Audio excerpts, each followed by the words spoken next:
ચૂંટણી પંચ દ્વારા એસઆઈઆર હેઠળ મતદાર યાદી સુધારણા કાર્યક્રમ ચાલી રહ્યો છે, ત્યારે રાજ્યના નાયબ મુખ્યમંત્રી હર્ષ સંઘવી શહેરના અલગ અલગ બૂથ પર ઉપસ્થિત રહી કામગીરીનું નિરીક્ષણ કર્યું. હર્ષ સંઘવી પોતાના મતવિસ્તારમાં આવેલ દયાળજી કરસનજી વિદ્યાલયમાં બીએલઓની કામગીરીનું નિરીક્ષણ કર્યું. તમામ બીએલઓની કામગીરીને લઈ ચર્ચાઓ કરી તેમનો આભાર માન્યો.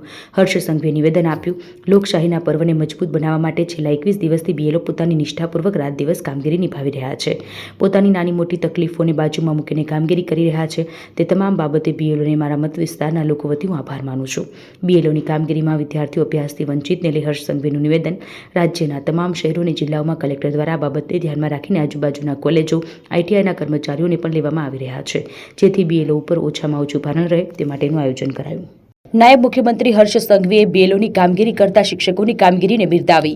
સૌ બીએલઓનો આભાર વ્યક્ત કર્યો. પોતાના હસ્તે ભોજનની ડીશ પીરસી બીએલઓનું મીઠાઈ વડે મોઢું મીઠું કરાવી આભાર માન્યો. કહ્યું, તમે લોકશાહીના પર્વને વધુ મજબૂત બનાવી રહ્યા છો.